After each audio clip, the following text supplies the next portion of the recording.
Ayan no, si Mingming. Dito na po tayo ngayon sa may Musod Malabon po, no. So, ayan po si Mingming. Mingming!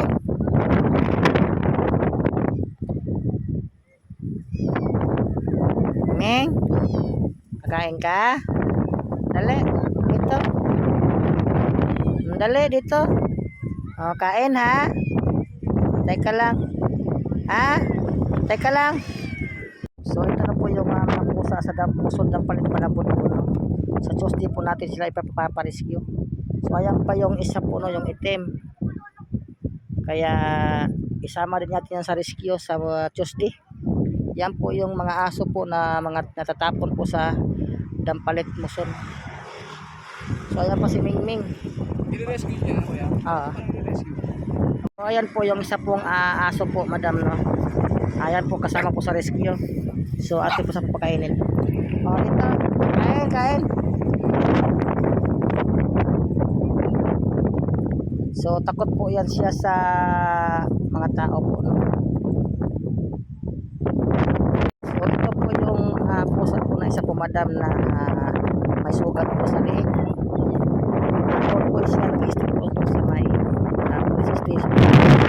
Yan, kapag umuulan, mayroon po dito nagpapakain.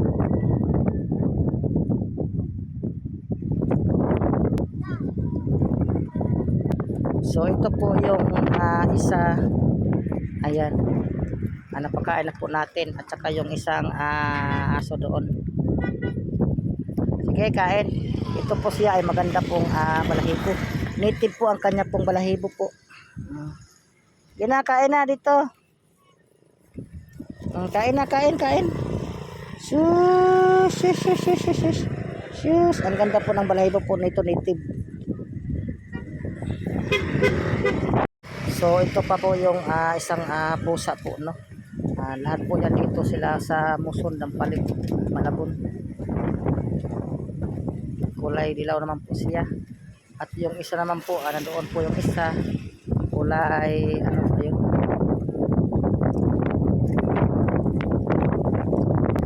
so ito po yung isang pusa dito. So ayan po, no, madam, dito po ay wala po kami ayun pa yung isang pusa. So dalawa po yan sila dito, at yung isa po doon, dalawa. So marami na po dito napapakain po rin ng pusa. Ayan po, marami namin inuit po. Pwede po dito mag-inuit, at yung mga napapainuit po nila, no, ay bibigyan naman po ng mga pusa. So ayan po yung iba doon. Dito po yan sila sa may Muson ng Palit Malabon. Kaya ngayon dito po tayo sa kabilang side po doon. Yan po yung bahay-bahay ay dati po yan ay porsyento po yan dati. Yan. So ito pa po yung iba pong mga aso po, madam. Chu! Doggy! Wag ka dyan! Doggy! Chu! So mayroon na po sa ito kinakain po, no. Ang isang pusa na doon po. Ayan po yung isang pusa. Mingming! Kaya dito po yun mga tinatapon po yung mga aso at pusa. Chu!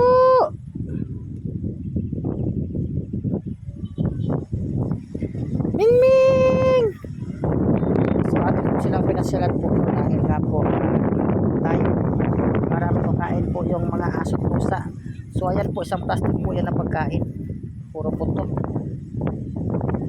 So mayroon po siyang kinakain po. Yung plastic po yung pagkain.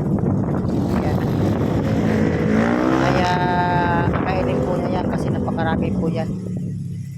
Dito rin po tinatapon po yung mga titirang pagkain para po makain po ng mga aso. So ayan nga po, no, kasama po yan sa pag-rescue po natin ayang pusa na yan. Dito lang po yan sila sa may Muson ng Palit Malabon, itong mga pusa na itinapon po.